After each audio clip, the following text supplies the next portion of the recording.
Jadi dalam ayat yang telah kita baca sebelum ni merupakan peristiwa yang telah berlaku pada Nabi Musa AS. Salah satu daripada peristiwa yang berlaku pada Nabi Musa dalam perjalanan hidup dia lah, iaitu baginda telah melihat api yang telah menyala di Bukit Tursina dalam perjalanan beliau atau dalam perjalanan baginda daripada daerah Madian untuk kembali pulang ke Mesir. Assalamualaikum warahmatullahi wabarakatuh. Alhamdulillahi rabbil alamin. Wassalatu wassalamu ala asyrafil anbiya wal mursalin wa ala alihi wa sahbihi ajma'in. Rabbi syrah li sadri wa yassir li amri wahlul 'uqdatam min lisani yafqahu qawli. Subhanaka la ilma lana illa ma 'allamtana innaka antal alimul hakim. Wala hawla wala quwwata illa billahil aliyyil azim. Amma ba'd. Tuan-tuan, puan-puan, muslimin, muslimat ahli jemaah yang dirahmati Allah Subhanahu wa taala. InsyaAllah pada malam ni kita akan menyambung kuliah kajian tafsir Al-Quranul Karim yang merupakan kuliah kuliah bulanan saya di masjid ni. Dan tafsir yang kita baca ni daripada surah Al-Qasas, iaitu surah yang ke-28. Dan sambungan pada malam ni ayat 31. Bulan lepas kita telah berhenti ayat 30. Jadi kita akan sambung dah ayat yang seterusnya, itu ayat 31. Surah Al-Qasas, muka surat 389. Quran biasa ni muka surat 389. Allah berfirman, a'udzubillahi minasyaitonir rajim. Wa an alqi 'asak falamma ra'aha tahtazzu ka'annaha jannu walla mudbiran wa lam yu'aqib. Ya Musa aqbil wa la takhaf innaka minal aminin. Usluk yadaka fi jaybika takhruj bayda'a min ghairi su'in wadmum ilayka janahaka minar rahb. Fadhanika burhanani min rabbika ila fir'auna wa mala'ih innahum kanu qauman fasiqin. Jadi dalam ayat yang telah kita baca sebelum ni merupakan peristiwa yang telah berlaku pada Nabi Musa AS. Salah satu daripada peristiwa yang berlaku pada Nabi Musa dalam perjalanan hidup dia lah, iaitu baginda telah melihat api yang telah menyala di Bukit Tursina dalam perjalanan beliau atau dalam perjalanan baginda daripada daerah Madian untuk kembali pulang ke Mesir pada waktu malam lah. Apabila dia telah melalui Bukit Tursina, ketika itu dia telah melihat unggunan api yang menyala lah. Lalu dia pergi ke situ, sangkaan Nabi Musa AS di situ tentu sekali ada orang berdasarkan ilmu dia tu lah. Tetapi apabila dia sampai di sana, tidak ada manusia pun di situ. Jadi api itu menyala dengan kudrat Allah Subhanahu wa taala. Dan ketika itu juga Nabi Musa diseru oleh Allah Subhanahu wa taala. Dalam ayat kita baca sebelum ni, seruan Allah kepada Musa dalam ayat 30 kita baca sebelum ni, apa dia? Kandungan dia tu.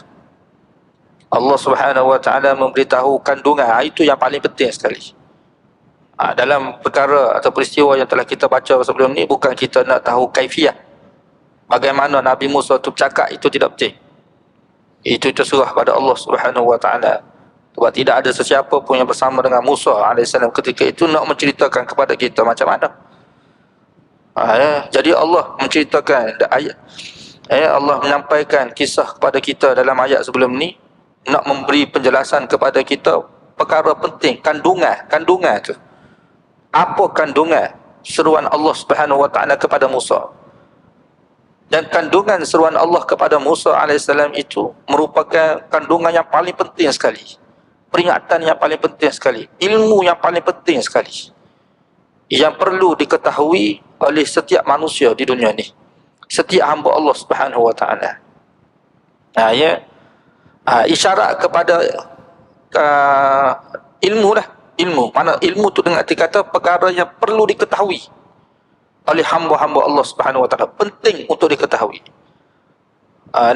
Penting macam mana? Apa makna penting? Maknanya kalau tidak tahu, kekal dalam neraka. Itu makna dia. Penting tak penting? Mana kalau tidak tahu perkara yang Allah Subhanahu Wa Taala bagi tahu tu, makna kekal dalam neraka. Bila masuk neraka, kekal dalam neraka, segala ilmu yang dipelajari oleh manusia di dunia terdahulu, walaupun yang dipelajari oleh manusia itu berpuluh-puluh tahun sekalipun, tidak boleh nak menyelamatkan dia. Ilmu duniawi yang dia belajar tu, daripada kecil sampai ke besar, sampai ke tua, tak boleh nak menyelamatkan dia dah.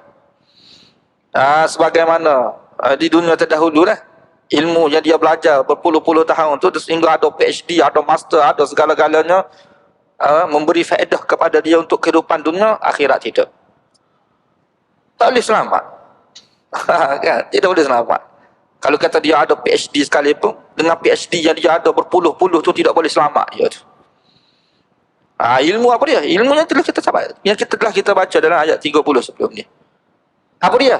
Allah Subhanahu Wa Taala bagi tahu kepada Nabi Musa, Inni anallahu rabbul alamin. Wahai Musa, sesungguhnya akulah Allah. Mana zat, mana aku, Allah Subhanahu Wa Taala. Ia merupakan Rabbul Alamin.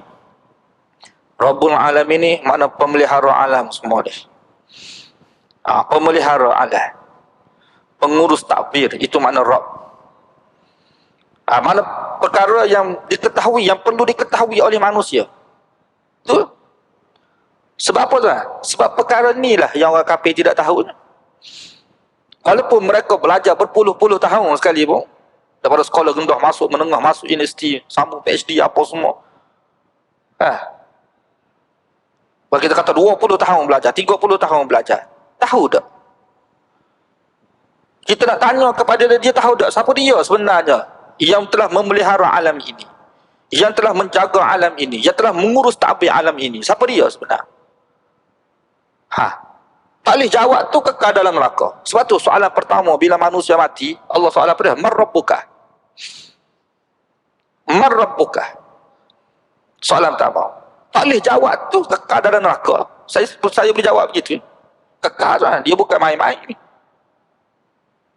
Jadi untuk selamat daripada neraka Jahannam, kena tahu tu. Perlu tahu. Wajib tahu. Kalau tidak tahu tak boleh. Kalau kita kata ilmu lain, ilmu matematik contohnya, betul penting untuk kita belajar matematik, tahu matematik. Tapi kalau tidak tahu, kalau tak tahu, tak pandai mengira, kita kata, tak pandai matematik, kekal dalam neraka? Tak kekal. Cuma susah hidup di atas dunia, nak jual beli contohnya. Kalau tak tahu ilmu engineering, tak pandai ilmu engineering, masuk neraka? Tak masuk neraka. Ni makna tahu. Apa panggil? Tak apa. Tapi yang ni tak boleh. Perkara ni kita kena sampai kepada orang kafir. Kena tahu. Mana orang kafir kena tahu. Dia. Maknanya perlu tahu bahawasanya alam ni, siapa dia yang mengurus takbir alam ini? Rabbul Alamin, bukan? Ni. Seperti mana kita baca dalam surah Fatihah. Alhamdulillahi Rabbil Alamin. Rabbul Alamin tu. Kenapa tu? Sebab dia dua perkara penting kaitan dengan Rabb ni. Pertama, siapa dia yang mencipta alam ini? Ciptaan makhluk yang ada di muka bumi itu. Itu perkara yang pertama yang manusia perlu tahu tentang Rabb ini. Kan? Sebab apa? Sebab hukum akal kita. Sebab manusia ni dia ada akal. Kan? Manusia ni dia tidak sama seperti mana makhluk-makhluk yang lain. Ya, binatang-binatang, batu-batu, pokok-pokok tak sama. Makhluk-makhluk tu semua tak ada akal. Dia manusia ni Allah Ta'ala beri kepada dia akal fikiran. Kan? Dengan akal ni manusia dia akan berfikir lah. Dengan sebab ada akal, dia akan berfikir. Dia akan fikir. Ya. Daripada fikir itu, dia akan timbul perkara makul atau ghair makul. Logik atau tidak logik. Itu manusia. Lihat, sebab tu kalau kita suka fikir, logik atau tidak logik. Masuk akal atau tidak masuk akal. Itu manusia. Perangai manusia. Manusia ni dia tidak sama makhluk lain. Makhluk lain bila Allah Ta'ala perintah, dia tu buat. Kan? Pokok-pokok, binatang-binatang, batu-batu semua. Bila Allah Ta'ala perintah, dia tak pandai dah nak fikir. Tak pandai dah fikir. Dia manusia ni bila Allah perintah kepada dia, sebelum dia taat perintah Allah tu, dia fikir dulu. Kenapa perlu aku pakai tudung? Contoh. Kenapa perlu aku pakai tutup aurat? Kalau tidak tutup, dia fikir. Tidak terganggu pekerjaan. Kalau tak tutup aurat, kalau tidak pakai tudung, berapa ramai orang percaya tak pakai tudung. Tu. Dia mari fikir begitu. Kalau tidak solat, tak ada apa-apa. Bukan mesti kena solat nak berjaya. Tu perangai manusia. Dia ada akal.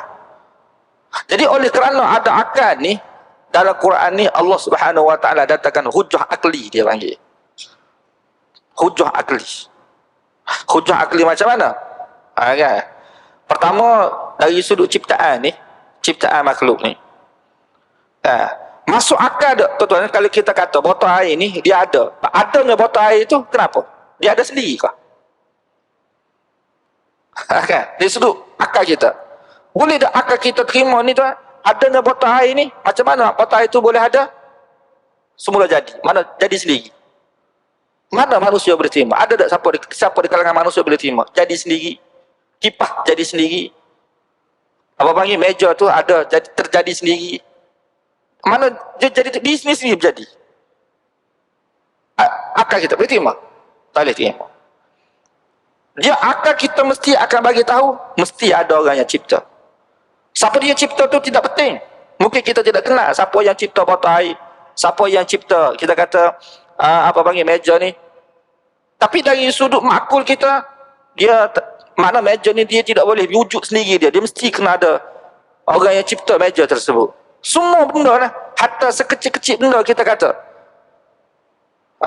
Pen ke, pemadam ke, tak kira apa dia. Dia mesti ada yang menciptakan. Wujudnya dengan ada dengan ciptaan tersebut. Bila perkara seperti itu maknanya ada dalam pemikiran manusia, jadi Allah Subhanahu Wa Taala datangkan, wahai manusia, kamu kena kenal siapa dia cipta kamu. Terlebih dahulu. Dia berjawab, jadi sendiri. Boleh terima kau jadi sendiri? Kan? Soalan jadi sendiri. Boleh terima? Tak boleh. Seperti mana kita tak terima perkara-perkara yang lain. Mana semua perkara yang ada ni tu, makhluk-makhluk yang dilihat oleh manusia ni, dia mesti kena ada pencipta dia. Mesti. Macam peringkat pertama, mesti kena ada pencipta. Wujud matahari, wujud bulan bintang, wujud bumi, wujud semua makhluk yang ada di muka bumi ni, mesti kena ada pencipta. Cuma, bila makul, bila logik, betul. Terima, akal terima. Bila ada, maksudnya mesti kena ada pencipta. Persoalan yang kedua, kemuskilan. Kita kata daripada hujah akli tersebut, maka timbul persoalan, siapa dia cipta? Kan? Siapa dia cipta? Pertama sekali. Persoalan dia, siapa dia cipta? Ni soalan. Daripada jawapan soalan ni, kamu kena tahu, wahai manusia, kan, jawapan terhadap soalan yang timbul daripada kamu tu, mana siapa yang cipta tu, daripada soalan siapa yang cipta, jawapan kepada siapa tu, itu kamu kena kenal Tuhan kamu. Mana kamu kena sembah dia? Sebab tu kalau kita tuan-tuan tengok dalam surah Baqarah, perintah pertama dalam Quran, perintah Allah yang pertama dalam Quran, ayat 20 ke 21, gitulah dalam surah Baqarah. Terus Allah Subhanahu wa taala sebut apa dia? Allah ajar dah pada manusia ni. Ya ayyuhan nas u'budu rabbakumul ladzi khalaqakum. Wahai manusia, sembahlah Rabb kamu yang telah menciptakan kamu. Makna manusia tu, dia tu kena sedar, dia tu makhluk yang dicipta, tidak berlaku sendiri, tidak terjadi sendiri. Dia adanya, dia tu, dia dicipta. Siapa dia yang cipta dia? Jadi dia kena kenal siapa dia cipta dia. Jawab tu dulu. Soalan tu dia kena jawabnya. Kalau dia kata Buddha cipta dia, kalau dia kata Buddha cipta dia, sembah Buddha. Sebab Buddha yang telah menciptakan dia. Kalau dia kata Nabi Isa yang ciptakan dia, Isa ciptakan dia, sembah Isa. Kalau dia kata Muhammad yang ciptakan dia, sembah dia. Kalau dia kata ayah dia yang ciptakan dia, terusnya sembah ayah dia.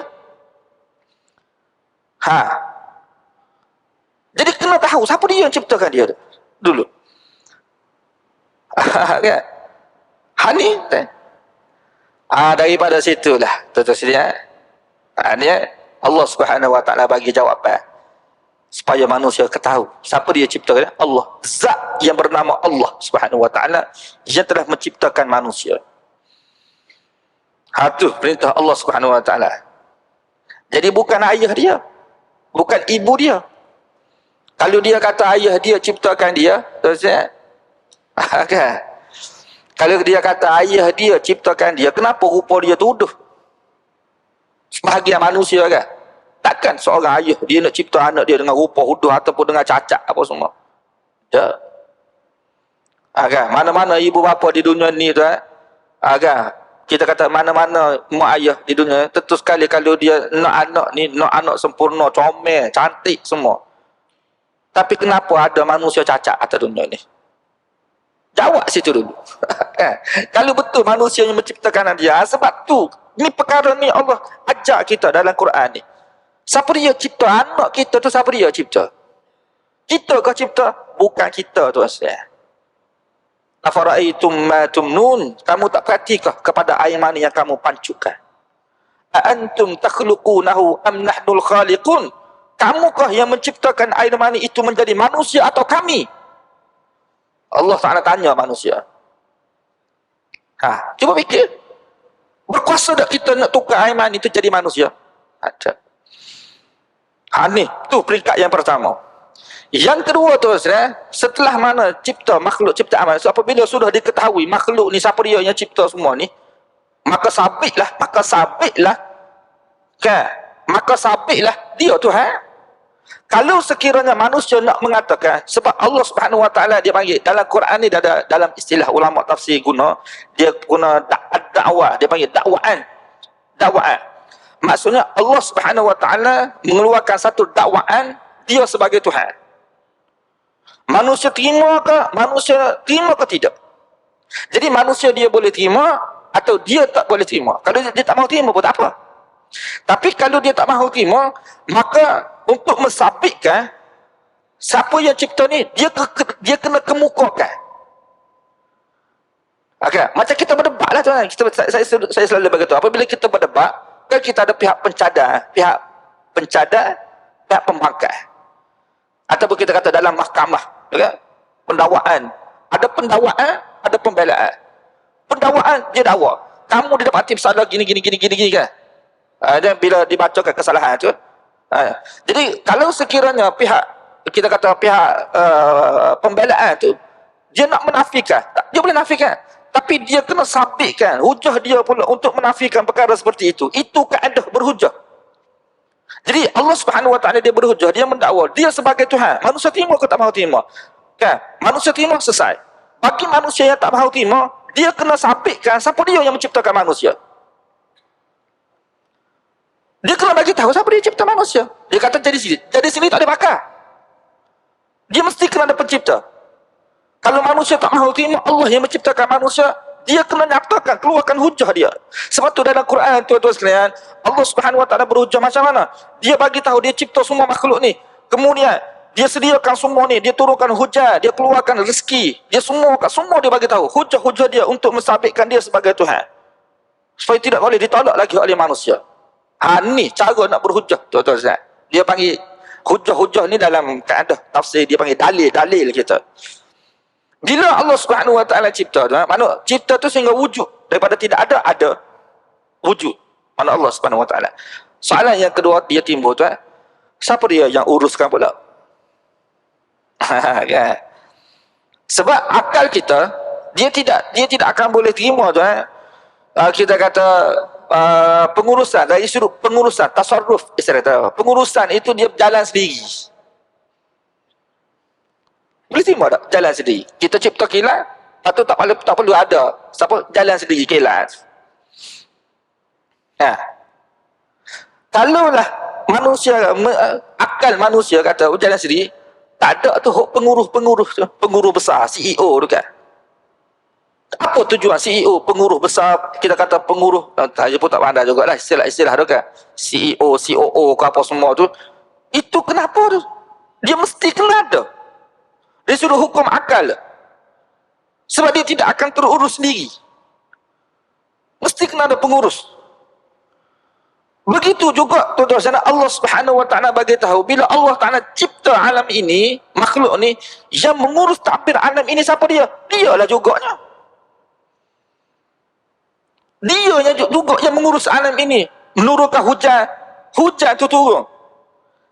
Siapa dia? Sebab tu dalam Quran kan Allah bagi tahu dialah yang menurunkan hujan, dialah yang melepaskan angin, dia yang telah menggerakkan awan, dialah yang telah menumbuhkan tu tumbuhan-tumbuhan, dia semua tu mematikan, menghidupkan, mencipta, dan semua tu pengurusan alam.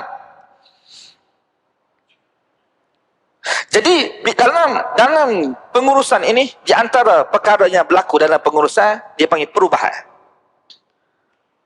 Lepas tu kalau bila kita uruskan sesuatu, kita akan dapati sesuatu tu akan berlaku perubahan. Produk kalau kita kata perubahan, okay? Dari sudut pekerja ke akan berlaku perubahan. Jadi perubahan tu berlaku. Di sini Allah Subhanahu Wa Taala ajar kita, supaya kita kenal siapa dia Rabb kita yang sebenar. Jadi yang berkuasa untuk mengubah sesuatu kan, mengubah macam mana? Yang kita tengok sekarang ni tuan-tuan, alam ni dia tidak tetap, berlaku perubahan kan. Siang malam, daripada siang jadi malam, daripada malam tukar jadi siang. Lepas tu matahari itu berubah, okay?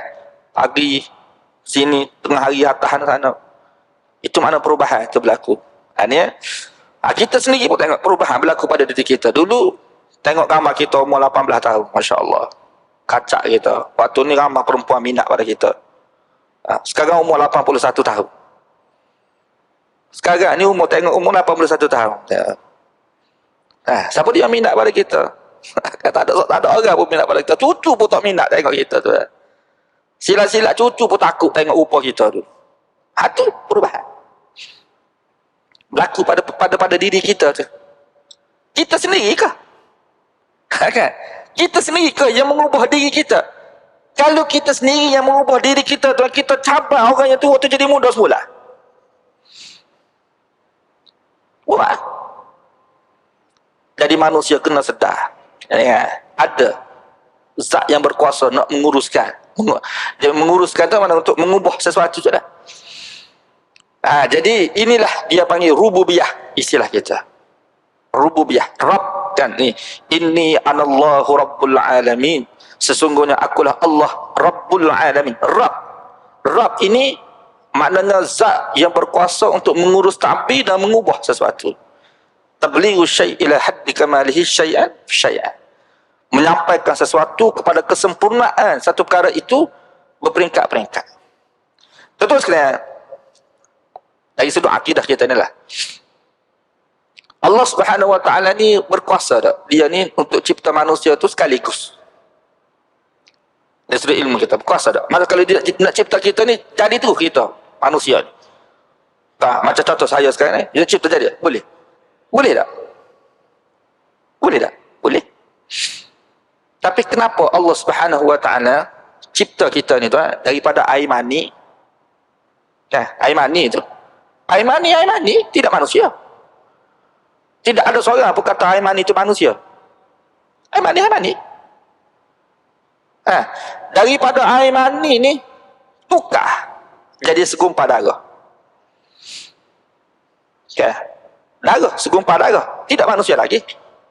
Daripada segumpal darah tukar apa dia?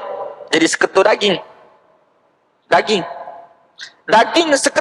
seketul daging tidak manusia lagi, seketul daging. Lepas kalau kita tengok orang yang gugur, kadang-kadang gugur bukan keluar manusia, keluar daging ataupun darah, daging. Kemudian apa berlaku daripada seketul daging? Tuan-tuan sekalian, bukan makhluk yang lain ni, makhluk yang sama Allah ubah. Kan? Makhluk yang sama, bukan kata ni air mani kemudian Allah cipta pula daging itu makhluk yang kedua. Tak, Allah ubah daripada air mani jadi segumpal darah, jadi seketul daging, kemudian tumbuh tulang, kemudian Allah Subhanahu Wa Taala balut tulang jadi rupa manusia. Kenapa Allah buat seperti itu? Terusnya soalan, kenapa? Nak ajar kepada manusia yang buat seperti itu Rabb dia panggil.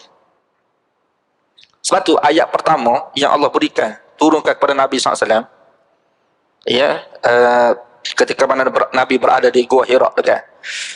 Ayat pertama kita maklum, pertama sekali.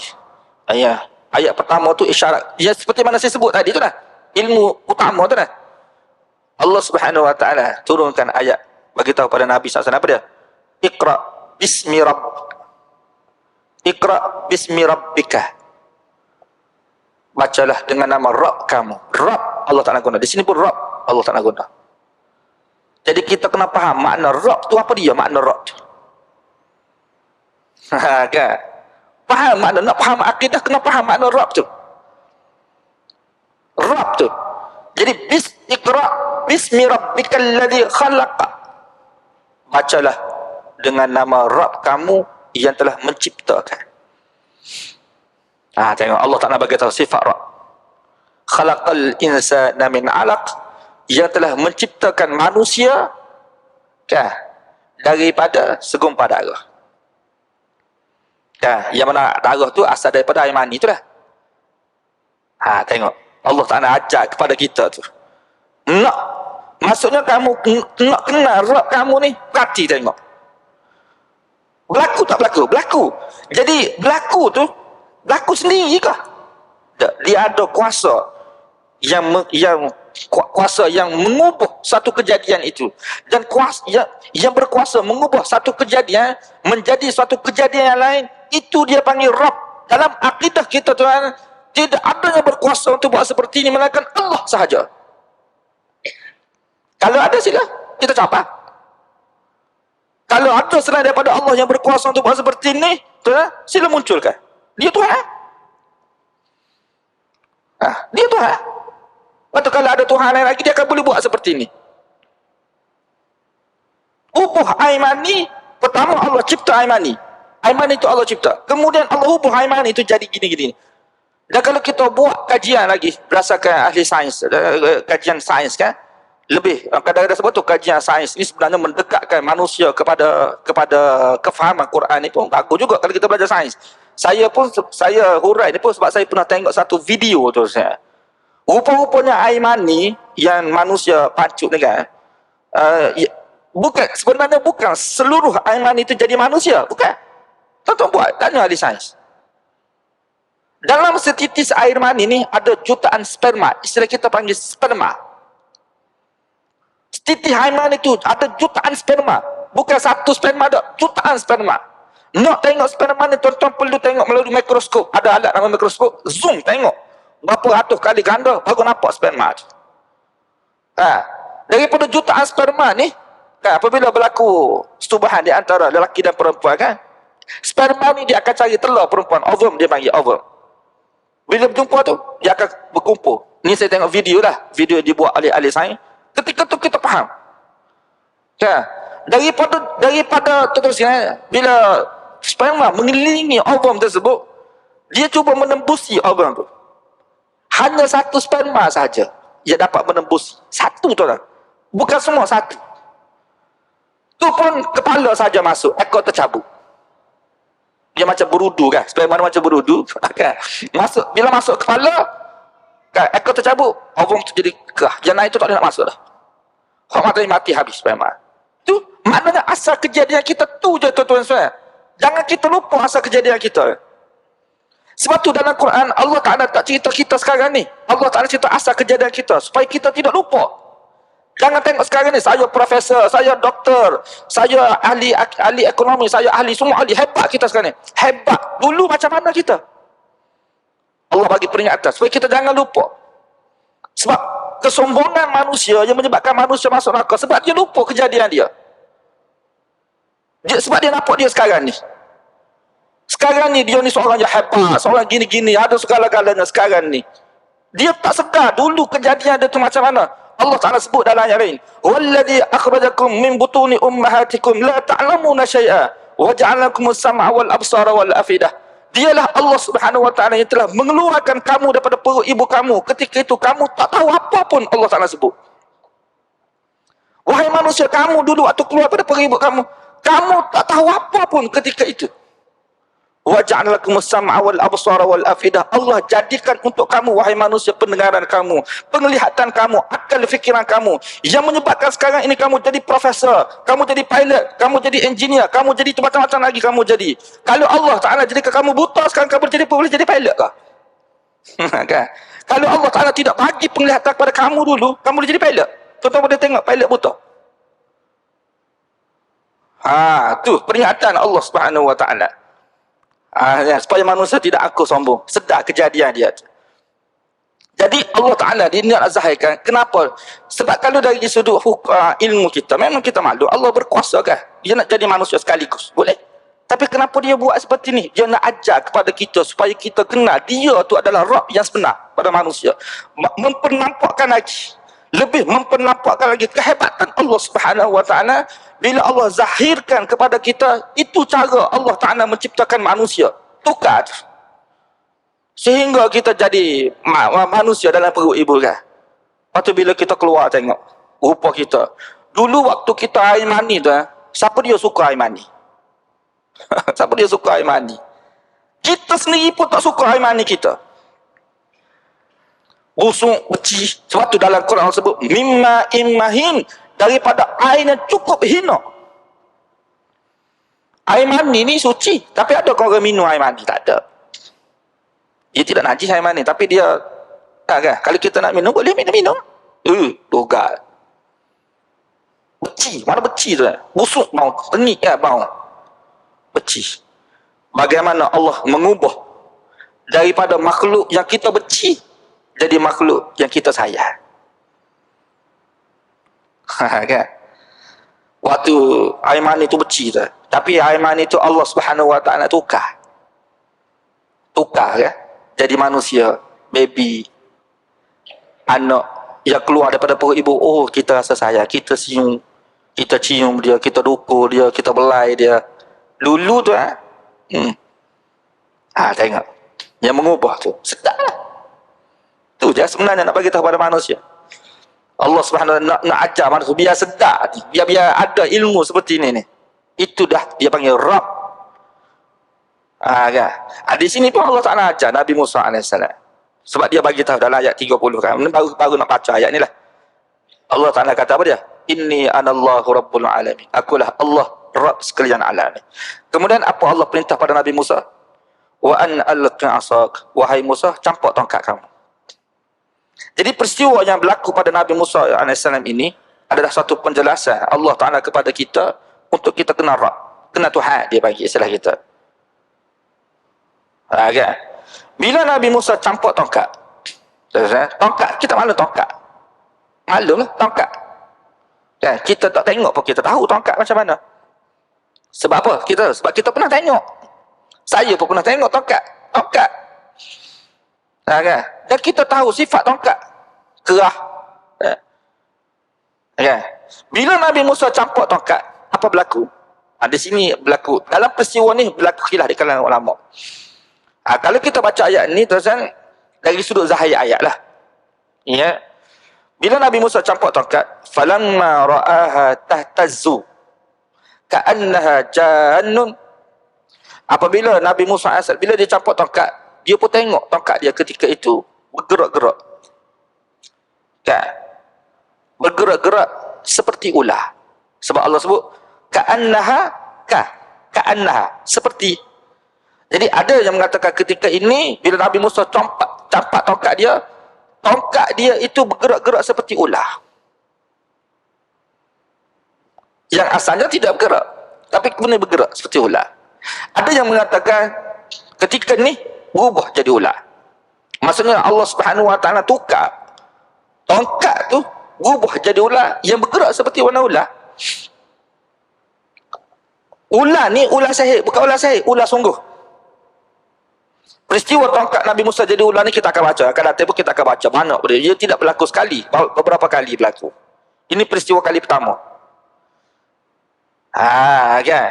Jadi Allah Subhanahu Wa Taala ajar pada Nabi Musa alaihissalam, bila campur tongkat tu, kan? Waktu berubah.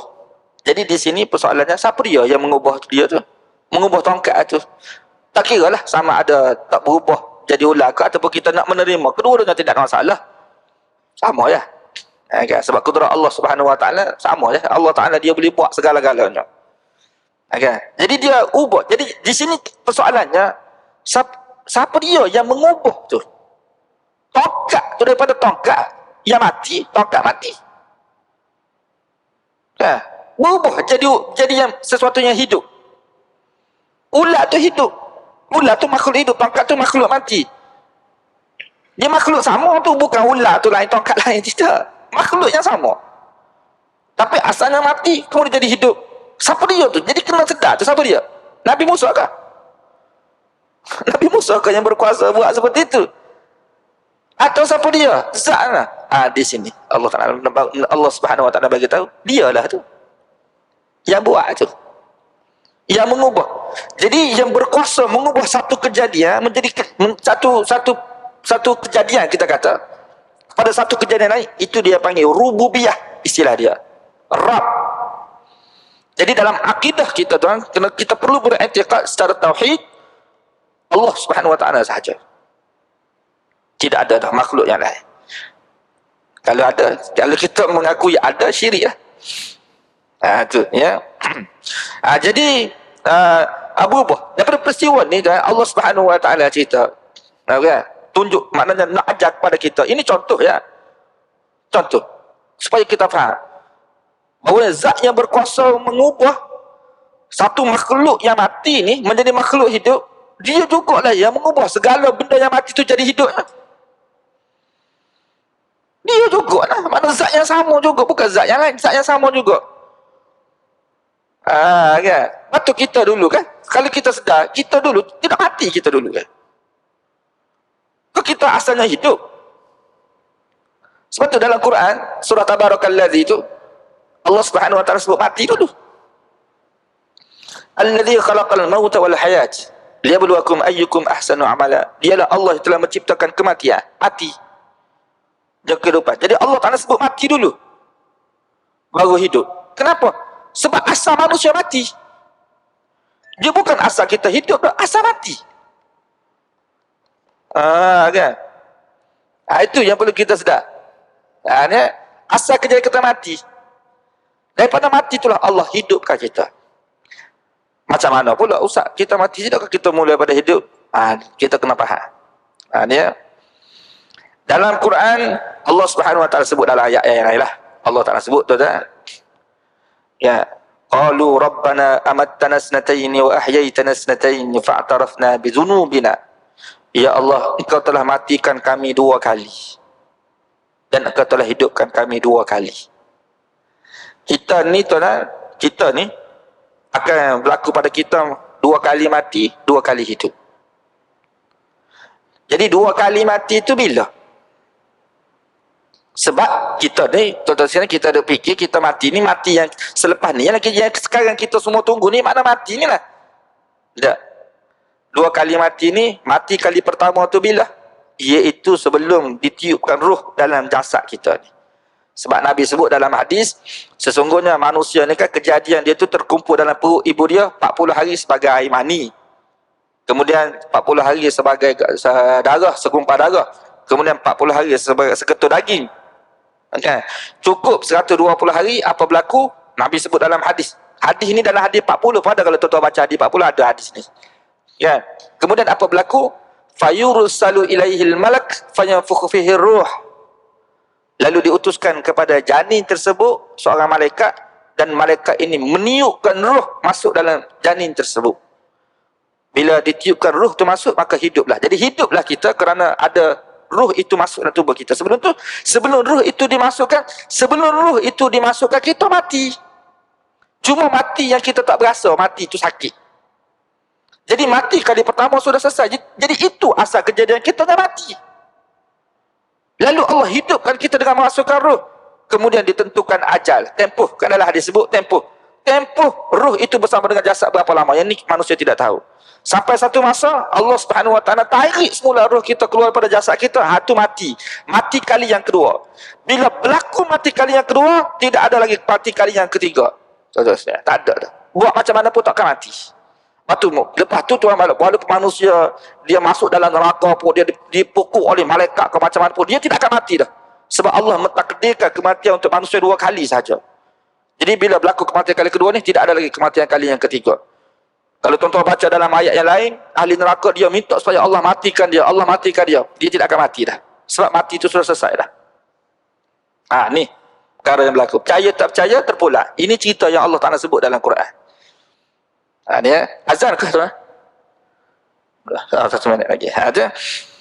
Jadi maknanya begitulah asal tu kejadian kita tu mati, Allah hidupkan kita sama. Cuma cara tu itu atas kehendak Allah Subhanahu Wa Taala lah. Untuk manusia tu Allah Taala takdirkan begini berlaku. Ya. Ada makhluk ni Allah Subhanahu Wa Taala cipta kan? Dengan telur kan? Kan? Asal telur, kemudian keluar daripada telur tu keluar ayam hidup. Kan? Keluar makhluk hidup. Ataupun kita tengok kejadian ramah-ramah tu kan. Ni ramah-ramah telur, lepas tu menjadi apa dia tu, kepompong, tu mati tu. Kemudian hidup kembali. Daripada hidup Allah mengeluarkan dalam ayat yang lain Allah sebab apa? Yukhrijul hayya minal mayyit wa yukhrijul mayyita minal hayy. Dialah Allah yang mengeluarkan yang hidup daripada yang mati daripada yang hidup. Itu cara Allah Subhanahu Wa Taala.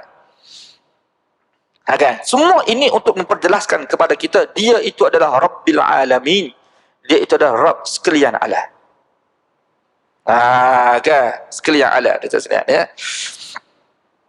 Tapi sayangnya, kesiannya manusia ni tuan-tuan, ni ya, malangnya manusia ni kalau mati dia tu dalam keadaan dia tidak tahu ilmu seperti ini. Ya, malah tuan-tuan. Malah. Ini paling penting sekali.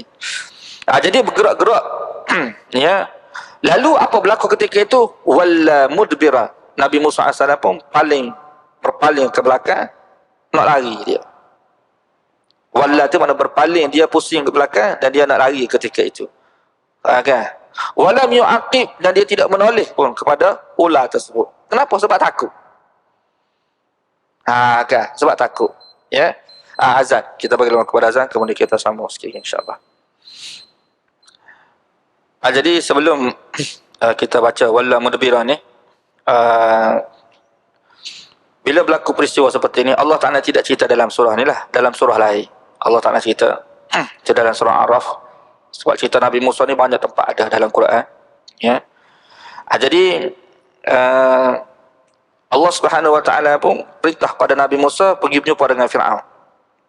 Bagi tahu kepada Fir'aun tentang Rabb yang sebenar. Sebab Fir'aun mengaku dia sebagai Rabb lah. Ya, di Mesir dia mengaku dia sebagai Rabb. Dia kata pada rakyat Mesir, ana rabbukumul a'la. Akulah Rabb kamu yang maha tinggi. Maksud yang maha tinggi itu maknanya yang lebih tinggi daripada dia tu tak ada lah. Mana dia lah Rabb yang sebenarnya. Jadi bila Nabi Musa datang kepada Fir'aun, Nabi Musa AS bagi tahu Allah Subhanahu Wa Ta'ala itu Rabb yang sebenar. Marah Fir'aun. Memang marah. Bila kata dah Fir'aun tu mengaku dia sebagai Rabb, tiba-tiba ada Rabb yang lain lagi, yang lebih tinggi daripada dia tu dah. Dia mengaku dia sebagai Rabb. Tiba-tiba Nabi Musa adalah Rabb allazi fis sama, yang berada di langit sana. Kan. Jadi sebab itulah akan datang kita akan baca bila Fir'aun dengar Nabi Musa AS kata Tuhan itu, mana Tuhan yang lebih tinggi daripada dia tu ada di langit sana, dia kata. Dia pun kata kepada Haman, ya Haman ibni li sarhal la'alli attali'u ila ilahi Musa. Kata, wahai Haman, kamu tolong bina kepada aku menara yang tinggi.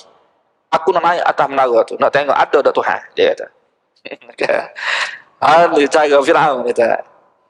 Tak apalah, bila sampai tempat ni kita dengar lebih detail. Cuma nak bagi tahu, dibawa kepada Fir'aun hujah seperti ni, bagi tahu kepada Fir'aun Tuhan yang sebenar itu yang bernama Allah Subhanahu wa taala.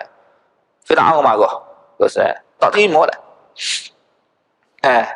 Jadi nak menundukkan Fir'aun ni supaya terima hujah ni lah, apa Allah Subhanahu wa taala buat. Kan? Dalam surah Araf Allah cerita dengan lebih detail lagi. Ini saya ringkaskan. Iaitu Allah Subhanahu wa taala jadikan di Mesir ni, Allah datangkan banjir. Fa'arsalna 'alaihim at-tufan wal qummal wad-dafad wal jarad wal qummal wad-dafad ya'uddama ayatin mufassalat. Allah datangkan apa panggil? Sebab kita bila saya sudah sebut dah, Rabb ni maknanya berkuasa untuk mengubah sesuatu. Di Mesir kekuatan Firaun, mana kemewahan Firaun, ekonomi negeri Mesir ketika itu yang dibangunkan oleh Firaun melalui pertanian. Saya tak tahulah pertanian tu, tak tahulah apa dia, gandum ke apa, semua gandum lah. Saya kata dia kebanyakan agak sebab melihat kepada zaman Nabi Yusuf tu gandum. Ni ya. Tapi tak betul lah pertanian. Jadi apa berlaku ketika itu? Allah datangkan banjir, rosak tanaman. Habis. Kemudian berlaku pula Allah datangkan kutu, merosakkan tanaman dia. Allah datangkan katak dah penuh. Katak dah. Itu Rabb tu nak begitu. Yang mengadakan, Rabb kan dia berkuasa mengadakan dan dia juga berkuasa meniadakan. Sifat Tuhan tu. Berkuasa mengadakan. Itu sifat Rabb. Rabb dia wajib bersifat seperti dia berkuasa mengadakan, dia berkuasa meniadakan. Seperti mana yang kita tengok berlaku berlaku di dunia ni. Kan? Dulu ayah kita ada, kemudian tidak ada. Dulu ada makhluk yang ada, kemudian tidak ada. Jadi yang mengadakan meniadakan itu Rabbul Alamin. Jadi Allah Subhanahu wa taala bagi tahu, Allah taala datangkan. Maksudnya yang mendatangkan kutu untuk merosakkan tanaman itu Allah Subhanahu wa taala. Kalau betul Firaun itu Tuhan, yang sebab dia mengaku dia sebagai Rabb, datangkanlah, hilangkanlah kutu tersebut. Hilangkanlah kutu tu. Kalau betul dia Rabb. Kalau betul Rabb kan, dia tentu sekali dia akan boleh menghilangkan. Sebab itu sifat Rabb. Allah mengadakan, dia menadakan lah. Boleh kau Fir'aun buat? Boleh kah? Tak boleh buat. Bila tidak boleh buat, Fir'aun kena terima, mana dia bukan Tuhan. Dia bukan Rabb. Kan? Ada beberapa perkara tu. Kutu, belalang, katak menyebabkan petani tak boleh nak pergi bertani ketika itu. Kemudian akhir sekali sungai Nil itu jadi darah. Allah Subhanahu wa taala tukar Nil itu, tukar jadi darah. Nak minum pun tak boleh, nak mandi pun tak boleh. Yang mana sungai kita maklum, ni sumber rezeki utama pada manusia ni, manusia ambil faedah pada itu kerana air sungai. Dan kalau sungai itu jadi darah, mana air darah? Darah. Dia bukan warna merah seperti darah, tidak. Darah yang mengalir, Allah Taala sebut dalam Quran. Tukarlah air sungai itu daripada tentu sekali Tuhan itu dia akan boleh mengubah daripada darah jadi sungai semula. Itu sifat Rabb. Kalau kita baca dalam surah yang lain, Allah Ta'ala cerita bagaimana Nabi Uzair tu kan, yang mati 100 tahun kan, untuk keldai dia tu jadi tulang. Kemudian Allah kembalikan kepada keldai yang asal tu, Allah kembalikan semula. Mana Allah adakan balik dia. Lepas kisah tu, selepas kisah tu, kisah Nabi Ibrahim. 4 ekor burung tu kan, Nabi Ibrahim AS dia matikan, dia cincang-cincang burung tu, kemudian dia letak juzuk-juzuk burung tu dekat bukit, dia panggil burung tu datang semula. Kenapa boleh buat sebab dia Rabb. Ni hujah Allah Subhanahu wa taala. Sebab tu saya bagi tahu, kalau manusia nak kalaulah manusia nak mengatakan ada lagi Rabb selain daripada Allah Subhanahu wa taala, kita cabar dia ubah kejadian alam ini. Ubah matahari kau supaya terbit di sebelah barat kah? Sebagaimana Namrus kan. Dalam Quran Allah Taala cerita Nabi Ibrahim dia berdebat dengan Namrus tentang Rabb ni. Alam tara ila allazi hajja Ibrahim fi rabbih an atahu Allahul mulk. Tidakkah kamu tengok wahai Muhammad? Kan apa bagi akan seorang manusia yang Ibrahim berdebat dengannya tu Allah bagi kuasa kepada dia tentang Tuhan. Dia kata Ibrahim kata kepada Namrus tu, Tuhan aku Rabbi alladhi yuhyi wa yumit, Tuhan aku boleh menghidupkan boleh mematikan. Dia apa kata? Ana uhyi wa umit, aku pun boleh menghidupkan boleh mematikan. Kan dia jawab begitu kan. Kan dia ambil manusia dia bunuh, dia pun kata tengok aku mematikan. Kemudian Nabi Ibrahim kata apa dia?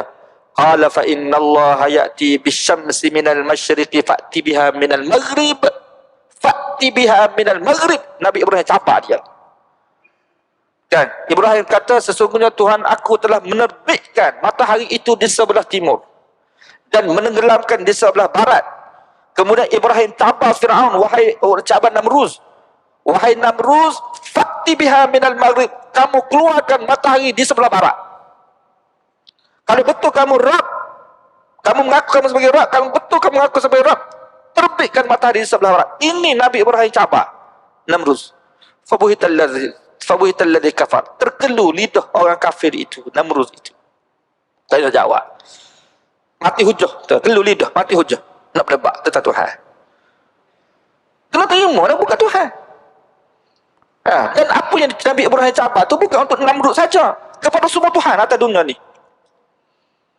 Yang dikatakan oleh orang kafir kan, ni Tuhan dia, Tuhan dia. Kita cabar. Kalau betul ini Tuhan kamu, terbitkan matahari di sebelah barat. Sebab sekarang ini yang menerbitkan matahari di sebelah timur, sebelah barat, itu Allah. Itu Allah yang menguruskan semua tu, yang buat tu. Tidak akan boleh. Memang manusia kena terima terusnya. Allah Subhanahu wa taala sajalah Tuhan yang sebenar, yang patut disembah oleh manusia ini. Ini Rabbil Alamin. Tak apalah. Itu penjelasan tentang Rabb. Ini di antara perkara utama ya dalam Quran ni yang untuk kita faham, untuk hamba-hamba Allah Subhanahu wa taala faham. Dan mana-mana manusia yang membaca Quran tentang perkara seperti ini, dia akan terima bahawasanya Allah Subhanahu wa taala itu Tuhan dia yang sebenar, yang patut dia sembah, dia taat lah kita kata. Tak apalah. Itu tuan-tuan kita berhenti sakatnya. Cuma akan datang ni kita akan sambunglah wala mudbira ni, kita akan sambung kemudian, walaupun kita dah sebut sikit tapi dari seluruh huraian tu kita akan sambunglah dalam kuliah akan datang insya-Allah. Jadi untuk malam ni kita berhenti sakat ni lah tuan-tuan. Ayat 31 pada lafaz jan situ ular ya. Sampai situ. Kita sambunglah dapat tempat kita berhenti ni akan datang insya-Allah. Jadi sekadar inilah untuk malam ni tuan-tuan. Cuma sebelum diakhiri majlis ni, saya nak maklumkan saya dah bawa tabung sumbangan untuk madrasah saya tuan-tuan di Ampang, untuk sumbangan untuk pengurusan tahfiz lah.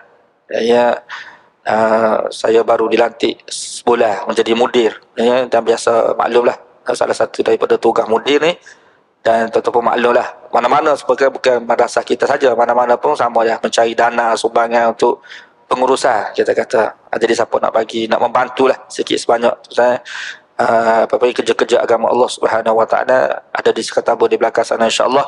Mudah-mudahan Allah Subhanahu wa taala berkati infak tuan-tuan dan memberikan balasan ganjaran yang setimpal insya-Allah. Ya, termasuk golongan orang yang Allah Taala sebut dalam Quran tu, in tansurullah yansurkum. Sekiranya kamu bantu agama Allah Subhanahu wa taala, Allah akan bantu kamu. Agama ni mudah tuan. Kita ni kalau kita tak boleh nak buat, kita bantu orang nak buat. Kan? Jadi Allah Subhanahu wa taala akan bagi ganjaran yang sama je bagi orang yang buat. So, kita tak dapat nak berjihad di Palestin tu kan, kita bantu pejuang-pejuang Palestin, sama je. Kita akan dapat ganjaran insya-Allah. Mudah-mudahan kita saling tolong menolong di antara satu sama lain daripada perkara kebaikan. Allah sebut dalam Quran, wa ta'awanu 'alal birri wat taqwa. Ya. Bantu-bantulah kamu dalam perkara kebaikan dan takwa insya-Allah. Sekian saja untuk malam ini, sehingga kita berjumpa lagi. Wabillahi taufiq wal hidayah. Assalamualaikum warahmatullahi wabarakatuh. Alhamdulillahirabbil alamin, wassalatu wassalamu ala asyrafil anbiya'i wal mursalin wa ala alihi wa sahbihi ajma'in.